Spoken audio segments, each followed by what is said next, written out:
صدق اللہ العظیم۔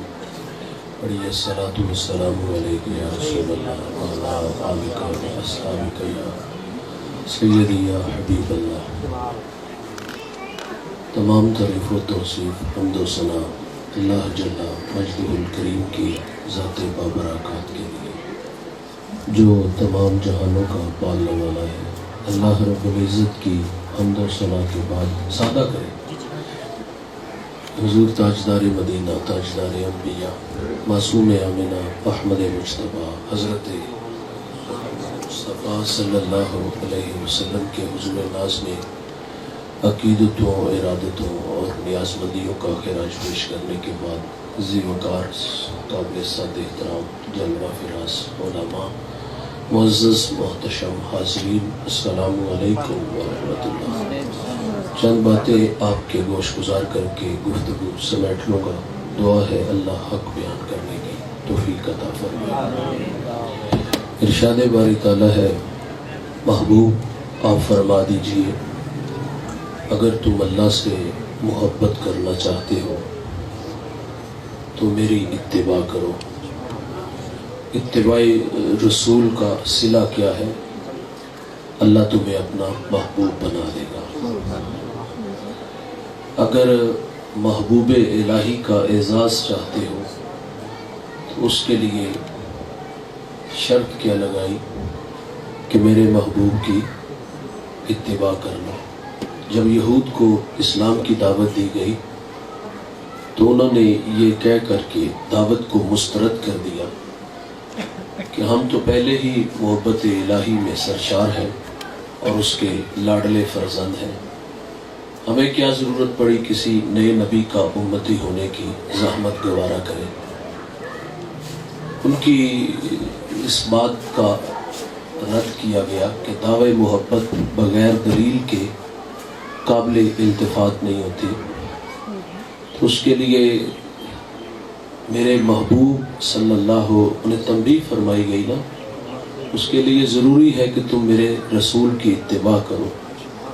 تو فرمایا پھر تم کیا دعویٰ کرتے ہو؟ اللہ تعالیٰ تمہیں خود ہی اپنا محبوب بنا لے گا۔ ایک راندہ درگاہ قوم اگر حضور کی اتباع کرے تو وہ محبوب الہی کا اعزاز پائے، اور یار اگر امتی حضور کی اتباع کے جذبے رکھے تو اس کے لیے کتنے بڑے اعزاز ہوں گے۔ تو محمد کی محبت دین حق کی شرط اول ہے، اسی میں ہو اگر خامی تو سب کچھ نامکمل ہے، اور کی محمد سے وفا تو نے تو ہم تیرے ہیں، یہ جہاں چیز ہے کیا لوح و قلم تیرے ہیں۔ تو حضور کی اطاعت کے جذبے، حضور کی محبت اگر نصیب ہو جائے تو یہ کائنات کی سب سے بڑی دولت ہے۔ اگر دامن میں محبت رسول نہیں تو کچھ بھی نہیں ہے۔ علامہ سعدی شارح مسلم مفسر قرآن آپ محبت کی کچھ نشانیاں بیان کرتے ہیں۔ آپ فرماتے ہیں کہ جس میں یہ نشانیاں ہو وہ حضور سے دعوی محبت میں کامل ہے، اور اگر وہ کمزور ہے تو وہ دعوی محبت میں بھی کمزور پایا جائے گا۔ محبت کی ایک نشانی یہ ہے کہ جس سے بندے کو پیار ہونا، بندہ اس کی اطاعت و اتباع کرتا ہے، اس کی فرما برداری کرتا ہے۔ جن کاموں کا محبوب حکم دے اور جن کاموں سے محبوب منع کرے اس سے رک جانے کا نام اطاعت ہے۔ ہمیں حضور نے جن کاموں کا حکم دیا، حضور کی اداؤں کو اپنانا اگر نصیب ہے تو پھر ہم دعوی محبت میں سچے ہیں۔ من احب سنتی فقد احبانی، فرمایا جس نے میری سنت سے محبت کی اس نے مجھ سے محبت کی۔ یار صحابہ کی زندگی کو دیکھو پڑھ کے، انہوں نے تو حضور کی اداؤں سے پیار کیا ہے۔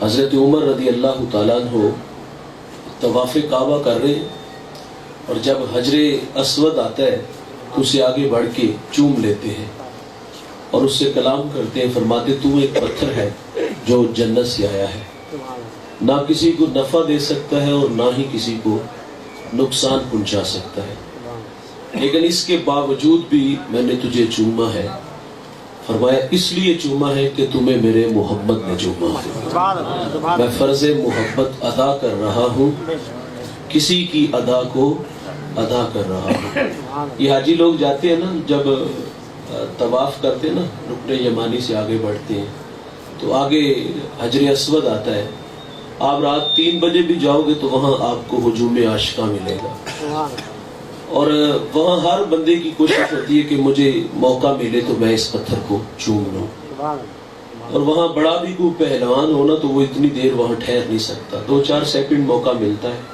کیونکہ جو وہاں ٹھہرنے کی کوشش کرے گا تو پھر یا تو وہ پاؤں کے نیچے آئے گا یا پھر ہاتھ کی ہتھیلیوں پہ اٹھا لیا جائے گا اور باہر پھینکا جائے گا، کیونکہ رش ادھر اتنا زیادہ ہوتا ہے۔ ویسے تو ہم جب جاتے ہیں نا عمرہ حج کے لیے جاتے ہیں تو ہمارے دوست یہاں آ کے باقاعدہ یہ بات فخر سے بتاتے ہیں کہ ہم ریاض الجنہ میں بیٹھے تو وہاں اٹھنے کا نام ہی نہیں لے رہے تھے۔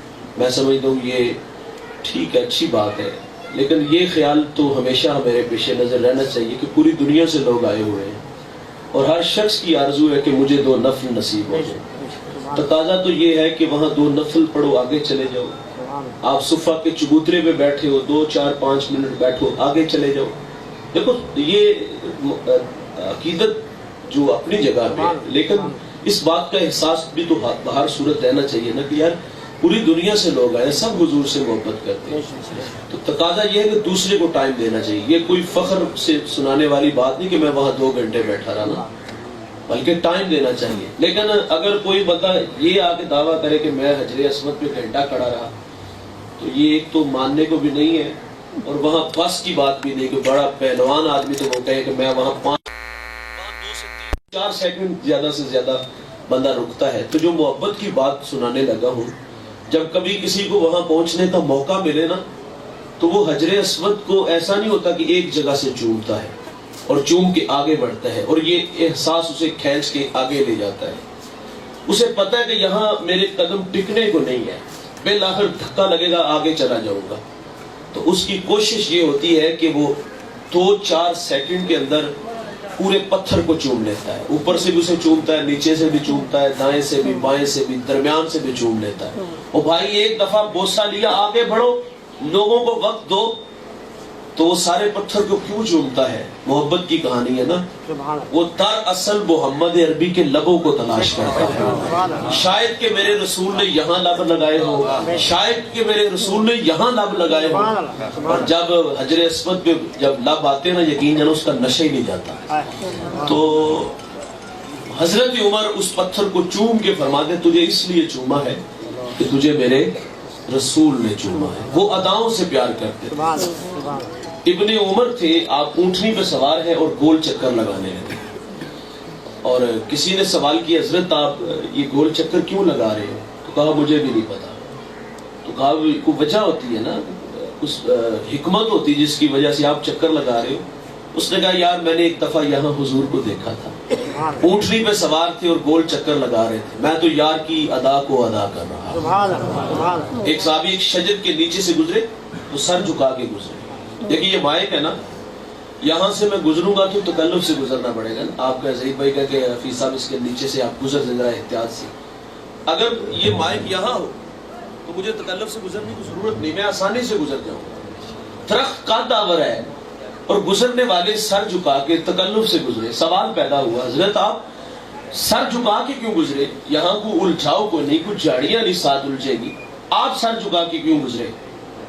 تو آپ فرماتے کہ ایک دن میں حضور کے ساتھ سفر میں تھا، پرانی بات ہے، اس وقت اس درخت کا قد چھوٹا تھا اور گزرے میرے رسول تو وہاں ذرا احتیاط سے گزرنا پڑنا تھا، تو حضور سر جھکا کے گزرے۔ کہا گو کہ اس کا قد بڑا ہو گیا ہے، لیکن جب میرے محبوب یہاں سے گزرے تھے تو سر جھکا کے گزرے تھے، میں تو حضور کی ادا کو اپنا رہا ہوں۔ یار وہ تو اداؤں سے پیار کرتے تھے، جس سے پیار ہو بندہ اس کی اطاعت و اتباع کرتا ہے۔ میرے نبی صلی اللہ علیہ وسلم حضرت انس رضی اللہ تعالیٰ عنہ کو فرماتے ہیں انس تو صبح و شام اس حال میں کر کہ تیرے دل میں کسی کے لیے نفرت نہ ہو، کھوٹ نہ ہو۔ تو فرمایا یہ تمہارے نبی محمد کی سنت ہے۔ بھائی جان داڑھی رکھنا سنت، سر میں تیل لگانا سنت، آنکھوں میں سرما ڈالنا سنت، سر پہ پگڑی باندھنا سنت، سفید کپڑے پہننا سنت، جہاں اتنی سنتیں ادا کرتے ہیں نا تو وہاں یہ بھی سنت اس کو کبھی بھی بھولو نہ کہ تمہارے دل میں اپنے بھائی کے لیے کھوٹ نہ ہو, نفرت نہ ہو اس کے لیے. آج نمازیں بھی پڑھتے ہیں, آج روزے بھی رکھتے ہیں, آج حج بھی کرتے ہیں, آج زکوٰۃ بھی دیتے ہیں, لمبے لمبے سجدے بھی ہیں, لیکن نفرت سے ہمارے دل بھرے ہوئے ہیں. میرے رسول فرماتے تم صبح و شام اس حال میں کرو کہ تمہارے دل میں کسی کے لیے کھوٹ نہ ہو. فرمائیے تمہارے نبی محمد کی سنت.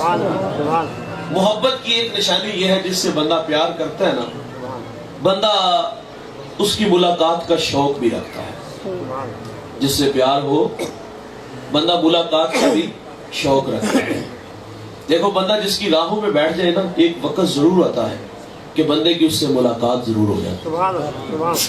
یار میرے محبوب صلی اللہ علیہ وسلم کے شہر میں ایک شخص آیا, حضور والی مدینہ کو ملتے ہیں, فرمایا اس کو روک لو. روک لیا گیا, وہ بھیس بدل کے آیا, حضور فرماتے وہ پھر آ رہا ہے, اس کو روک لو. پھر روک لیا گیا, پھر بھیس بدل کے آیا, جیل کی سلاخوں کے پیچھے ڈال دیا گیا. حضور خواب میں ملے پھر والی مدینہ کو, میرے دیوانے کو جیل کی سلاخوں کے پیچھے ڈال دیا. عرض کی حضور باز ہی نہیں آ رہے تھے. حضور فرماتے جس شوق و ورفتگی سے جامی آ رہا تھا نا, اس کی محبت کا تقاضا تھا کہ میں قبر انور سے باہر نکل کے اس کا استقبال کروں. جس سے پیار ہو بندہ اس کی ملاقات کا شوق بھی رکھتا ہے, اور جس کی راہوں میں بندہ بیٹھ جائے ملاقات ضرور ہوتی. یار ایک شخص نے ساری زندگی بادشاہوں کی مدح میں لکھا تھا. فالج کا اٹیک ہوتا ہے تو بستر علالت پہ آ گرتا ہے, زندگی موت سے لڑنے لگا. کوئی نہ تیمارداری کے لیے آیا, کوئی نہ زخموں پہ مرہم پٹی رکھنے آیا.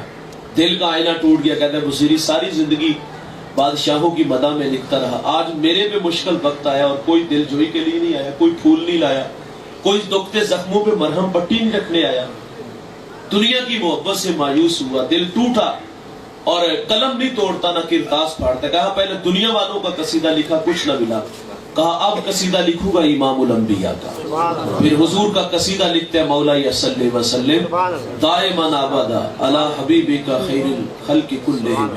پھر اتنے اجالے انوار اترتے ہیں, اسری آنکھ بند کر کے حضور کا نغمہ پڑھتے پڑھتے سو جاتا ہے. حضور خواب میں ملتے ہیں اور فرمائے بصیری اٹھو, جو میری شان میں تم نے نغمہ لکھا ہے وہ مجھے پڑھ کے سناؤ. ادب کے تمام تر تقاضوں کو بجا لاتے ہوئے حضور کے قدموں میں کھڑے ہیں اور کیا پڑھتے ہیں مولا صلی وسلم دائما ابدا. اتنی روشنیاں پھیلتی ہیں, میرے رسول راضی ہوتے ہیں اس پہ, اپنا دست شفا اس کے بازو پہ لگاتے ہیں, اللہ شفا دیتا ہے, اور جاتے ہوئے اپنی چادر بصیری کو انعام دے دی. صبح اٹھتے ہیں تو خوشبوؤں کے قافلے بھی اترے تھے, جو چادر خواب میں رسول اللہ نے عطا کی تھی, صبح اٹھتے ہیں تو وہ سرانے موجود بھی ہوتے ہیں. جس سے پیار ہونا ملاقات کا شوق ضرور ہوتا ہے. تو یار راتوں کو اٹھ اٹھ کے حضور کے نغمے بولا کرو, حضور کو یاد کر کے سویا کرو, اور انشاءاللہ وہ دن دور نہیں ہوں گے جب حضور خواب میں آ کے اپنی زیارت سے مشرف فرما دیں. محبت کی ایک نشانی یہ بھی ہے کہ جس سے پیار ہونا بندے کو, بندہ اس کے حق میں دعا بھی کرتا ہے.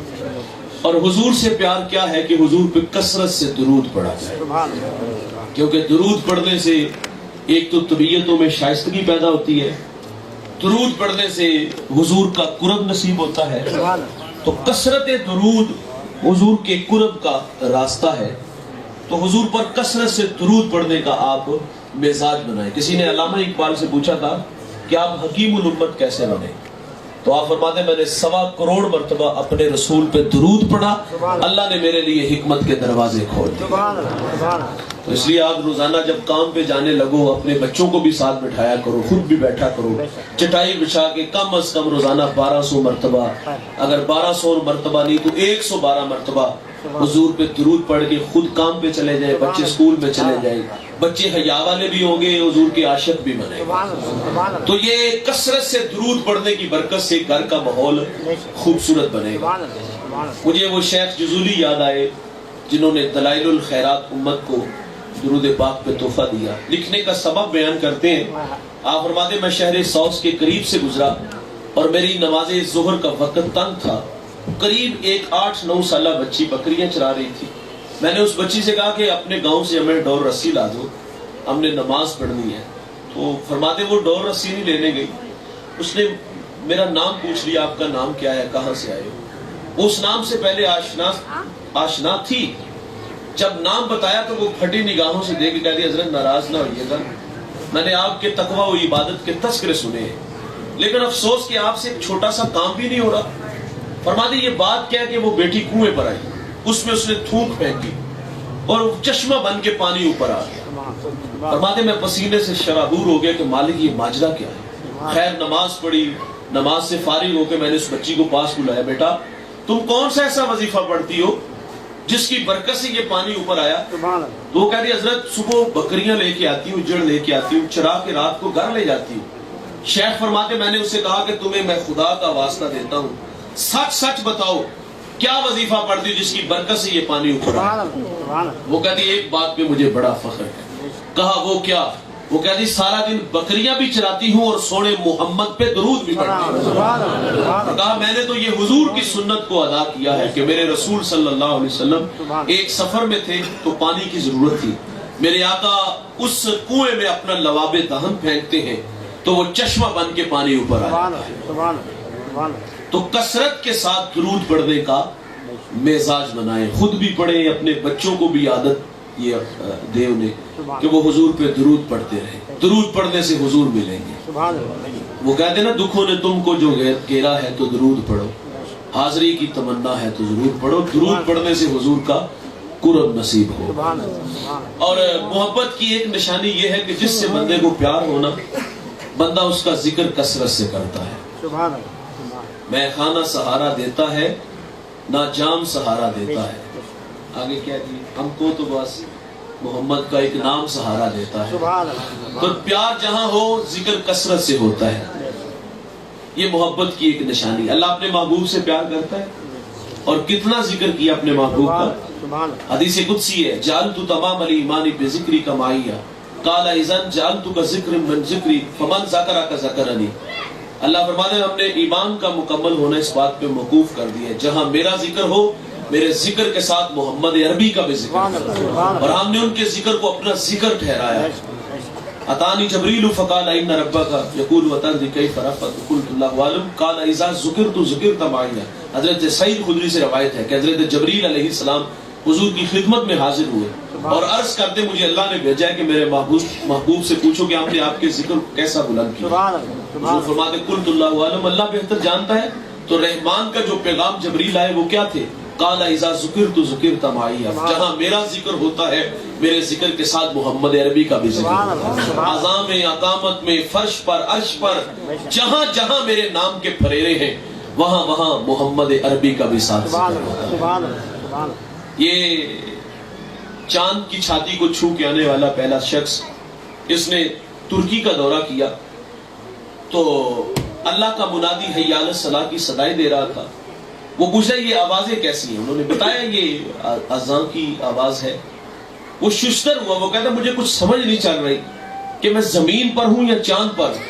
کہا کیا ہوا؟ اس نے کہا جب چاند پہ گیا تھا تو ایسی آوازیں میں نے وہاں بھی سنی تھی، دیر نہ کرو مجھے بھی اس محمد کا غلام بنا دے۔ فلیپ کہتی ہے ایک مغربی اسکالر گزرا ہے، وہ کہتا سب سے پہلے اذان انڈونیشیا میں ہوتی ہے، پھر اس کے جزیرے ہیں سماٹرا وغیرہ وغیرہ۔ وہ کہتے ایک جگہ سے پھر دوسری، دوسری سے تیسری، تدریج سے یہ سلسلہ چلتا ہے اور اذان آ کے ختم ہوتی ہے بحر اوقیانوس پہ۔ 9.5 گھنٹے مسلسل فجر کی اذان ہوتی ہے، ادھر بحر اوقیانوس پہ فجر کی اذان ختم ہوتی ہے تو انڈونیشیا سے ظہر کی اذان کا وقت شروع ہو جاتا ہے اور یہ چلتے چلتے ختم بحر اوقیانوس پہ ہوتی ہے۔ وہ کہتا ہے یہاں بحر اوقیانوس پہ ظہر ختم ہوتی ہے تو انڈونیشیا سے عصر کی اذان کا وقت شروع ہو جاتا ہے۔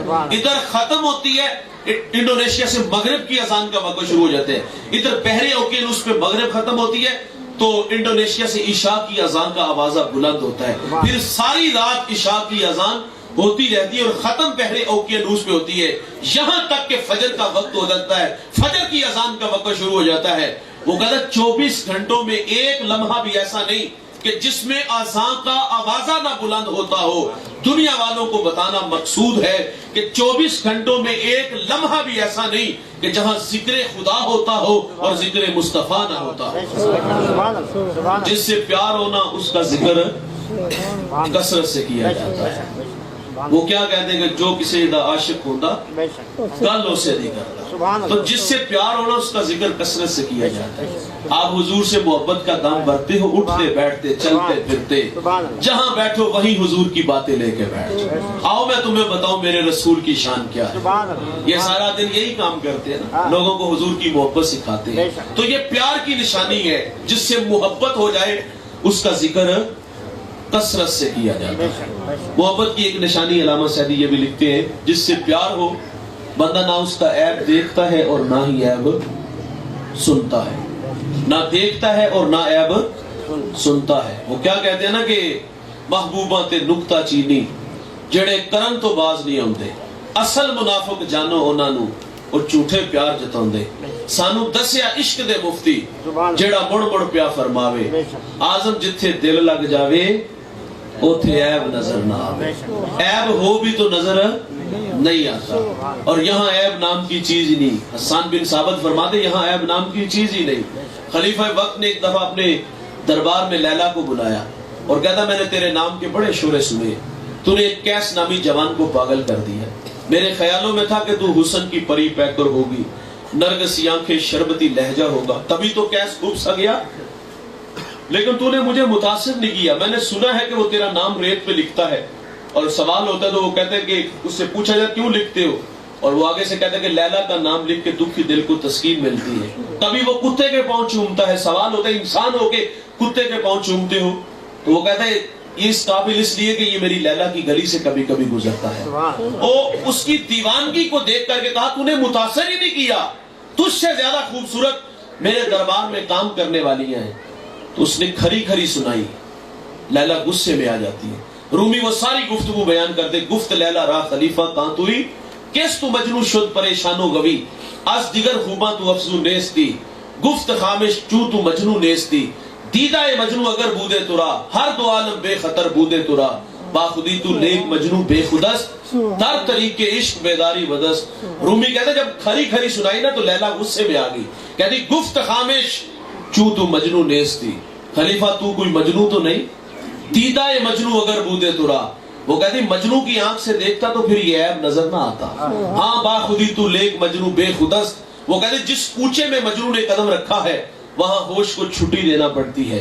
بھائی جان لیلا کو دیکھنا ہے تو مجنو کی آنکھ سے دیکھو, اور اگر محمد عربی کو دیکھنے کا شوق ہو نا تو پھر نگاہ صدیق سے دیکھا کرو, نگاہ فاروق سے دیکھا کرو, پھر تمہیں عیب نہیں پھر تمہیں کمال نظر آئے گے. ڈٹھے ورق قرآن دے پھول سارے, تیری شان جیا نہیں کوئی ہور ڈٹھا, تیری شان دا کرے مقابلہ جیڑا اونو عاشقاں اصلی چور ڈٹھا.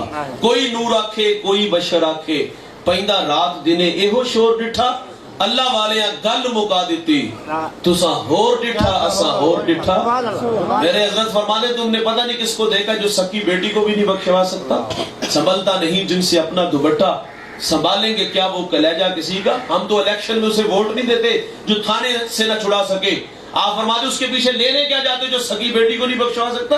ہم نے اس نبی کا کلمہ پڑھا جس نے فاطمہ تو زہرا کو قریب کیا اور فرمایا بیٹی فاطمہ تو جنتی عورتوں کی سردار ہے. فرماتے اس کے پیچھے کیا لینے جاتے جس کے چاہنے سے کچھ نہیں ہوتا, دیوار کے پیچھے کا نہیں جانتا. ہم نے اس نبی کا کلمہ پڑھا, انگلی اٹھے چاند قدموں میں آئے, سورج اثر کے وقت پہ پلٹ جائے, او سکیاں کھجوراں اگا جان دائے, او گنگیاں تھی گلا کرا جان دائے, او پتھراں تھی کلمے پڑا جان دائے. قطرے کو سمندر ذرے کو ستارہ کرتے ہیں, کونین کو خم آ جاتا ہے جب زلف سوارا کرتے ہیں. ہم نے اس نبی کا کلمہ پڑھا. میرے بچپنے کی پہلی تقریر تھی حسن مصطفیٰ, اور میں نے علماء سے سنا ہے جو حضور کے حسن کے تذکرے کرتا ہے وہ بندہ ہر دل عزیز ہو جاتا ہے. میں نے اپنی 35-36 سالہ زندگی میں بڑی محبتیں وصول کی, پورے پاکستان میں جاتا ہوں, اس میں میری ذات میں کوئی کمال نہیں ہے. مجھے عزت اس لیے ملی کہ میں نے رسول کے حسن کے تذکرے اور دلوں میں رہنے کا الحمدللہ یہ محبت رسول کا درس دینے کی بدولت لوگ پیار کرتے ہیں. وہ میری پہلی تقریر ایک عالم کا لکھا ہوا مقالہ تھا, اس کو ازبر کیا. اس کے آج بھی کچھ الفاظ میرے دماغ کی سکرین پہ نقش ہے. بہت خوبصورت وہ لہجہ تھا ان کا شوق لہجہ تھا, لیکن میرا تھکا ہوا ہے. میں اپنے ہی لہجے میں وہ لفظ جو ان کے تھے اور انہوں نے حد کر دی لکھنے میں, کمال کر دی, جو میرے نبی کی عظمت میں بات کرتے. یہ جو کانگریسی ملا ہے, انگریز کے ٹکڑوں پہ پلنے والے, گھٹانے بڑھانے والے, ان پہ بات کرتے ہیں. آپ فرما دیں آؤ میں تمہیں بتاؤں کہ میرے محبوب کتنے عظیم تھے. آپ فرما دیں میرا نبی اٹھے تو فلک کو عروج ملے, بیٹھے تو دھرتی کو سکون ملے, پسینہ آئے تو گلشن مہکنے لگے, بات سنائے تو پھول جڑنے لگے, جس کے چہرے سے صبح کو سویرا ملے, جس کی زلفوں سے شب کو اندھیرا ملے, جس کی تبسم سے جنت مچلنے لگے, جس کے غصے سے جہنم ابلنے لگے. وہ نبی اشارہ کرے آفتاب شک ہو جائے, انگلی اٹھائے ماہتاب فک ہو جائے. وہ نبی سر اٹھا کے بولے قرآن بنتا جائے, سر جھکا کے بولے تو حدیث بنتے جائے. ہم نے تو اس نبی کا کلمہ پڑھا ہے. اعظم چشتی کہتا ہے تو ہجے میرا یار نہیں ڈٹھا جنوں ویکھ کے چند شرماوے, ادھی راتی دن چڑھ جاوے جے او رخ تو نقاب ہٹاوے, جے او نکلے سیر کرن نو سارا گلشن سیس نواوے, آتا دھرتی لف لف جاوے, جے او ہاتھ پھلاں وچ رکھے ہاتھ پھلا تو ود جاوے, نین نشیلے مست رسیلے وچ سونا کجل سہاوے, آنکھ اگڑے تے انج پیا جاپے جویں میں خانہ کھل جاوے. علم خدا نے اینا دیتا عقلاں وچ نہ آوے, عقل خدا نے اینی دتی علماں وچ نہ آوے. او بجلی ڈردی لشک نہ مارے متا بے ادبی ہو جاوے, کی اجاز نظر وچوں دی جو آوے ویک جاوے, اور خلق دے نے بولی دنیا کوئی ورلائی جان بچاوے. اعظم ایڈا سونا ماہی سانو کدھرے نظر نہ آوے. ہم نے تو اس نبی کا کلمہ پڑھا. پیار جہاں ہونا بندہ نہ عیب دیکھتا ہے اور نہ ہی عیب سنتا ہے.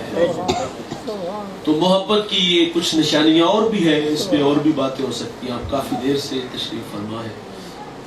اللہ اپنے دوستوں کی محبت سلامت فرمائے. بس یہ دعا فرمائے اللہ ہمیں حضور کی کامل محبت عطا فرمائے, حضور کی غلامی میں زندگی اور اسی غلامی میں موت نصیب فرمائے, اس کی یادوں میں ہی زندگی کی آخری سانسیں ٹوٹیں, اور اللہ کے حضور شرمندگی نہیں بلکہ اللہ کے سامنے سرخروئی نصیب ہو جائے. میں دعا گو ہوں ان بچوں کے لیے, بھائیوں کے لیے. زید بھائی کا بھی شکریہ, دیگر ہمارے ساتھ علی بھائی ہیں, دیگر ساتھی ہیں, عرفان بھائی, میں سب کا شکریہ ادا کرتا ہوں جن کی دعوت پہ میں آپ کے 4-5 دن کے لیے آیا. اللہ آپ لوگوں کی محبت سلامت رکھے. جن بچوں نے اس بزم کو سجایا, اتنے لوگوں کو جمع کیا, اللہ قدم قدم پر انہیں برکات نصیب فرمائے. آمین.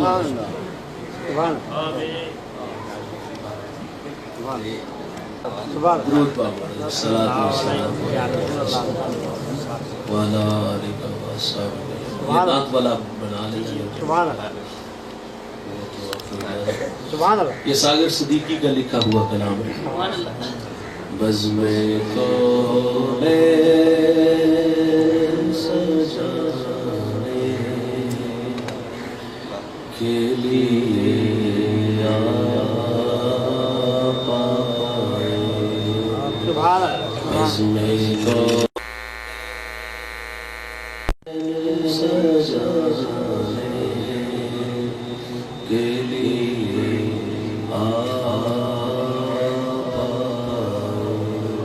بزم کونین سجانے کے لیے آپ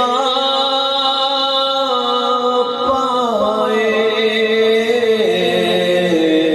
بزم کونین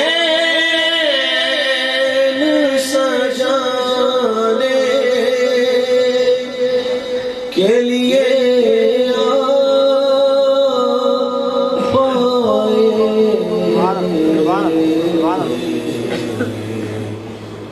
شمع توحید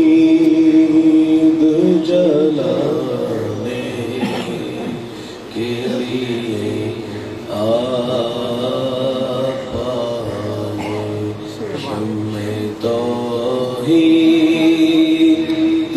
جلانے کے لیے اور ایک پیغام جو ہر دل میں اجالا کر دے, ایک پیغام جو ہر دل میں اجالا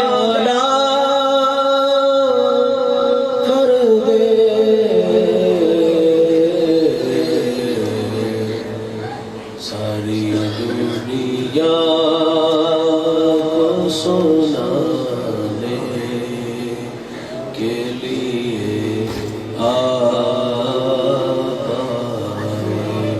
ساری دنیا کو سنانے کے لیے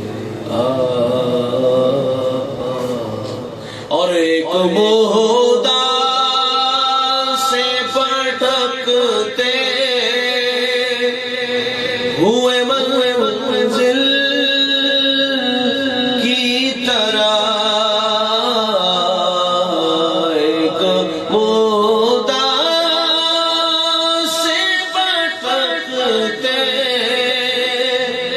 ہوئے منزل کی طرح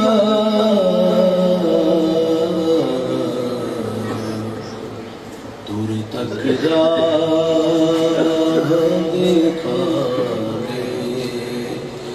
کے لیے آئے دور تک دکھانے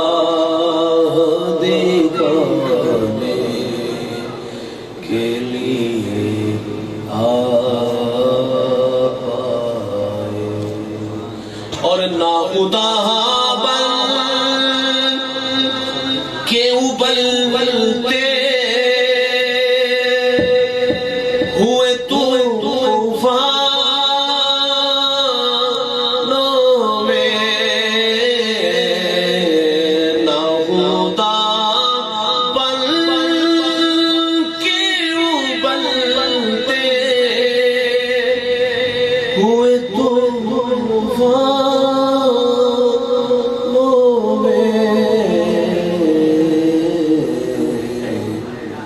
کشتیاں پار لگانے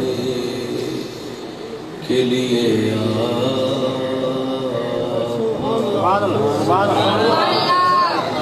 اللہم صلی اللہ علیہ محمد وآلہ وصحبہ وبارک وسلم۔ اے اللہ جو کہا سنا ہم سب کو عمل کی توفیق عطا فرما، سب کو دارین کی سعادتوں سے مالا مال فرما، قدم قدم پر حسنات عطا فرما، اللہ زندگی شان کی موت ایمان کی عطا فرما، سب کی جوڑیاں رحمت و رضوان سے بھرپور فرما۔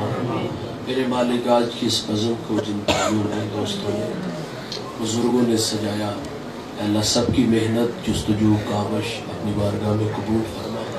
اللہ اس کا صلہ انہیں دنیا میں بھی اور آخرت میں بھی عطا فرما۔ اے میرے مالک ساری زندگی انہی راہوں کا مسافر بنا۔ اے اللہ جو بیمار ہے انہیں شفا عطا فرما۔ اے اللہ انہیں صحت والی لمبی زندگی عطا فرما۔ میرے مالک جو مقروض ہے انہیں قرضے سے خلاصی عطا فرما، جو بے اولاد ہے انہیں اولاد وارثہ عطا فرما۔ اے اللہ کشمیر کو آزادی عطا فرما، کشمیر کے مظلوموں دکھی لاچاروں کی مدد فرما۔ اے اللہ انہیں آزادی جیسی دولت سے مالا مال فرما۔ اے اللہ بہنیں بیٹیاں بے آبرو ہوئی، اے اللہ ان کی حفاظت فرما۔ صلی اللہ تعالیٰ علی النبی الامین وآلہ وسلم۔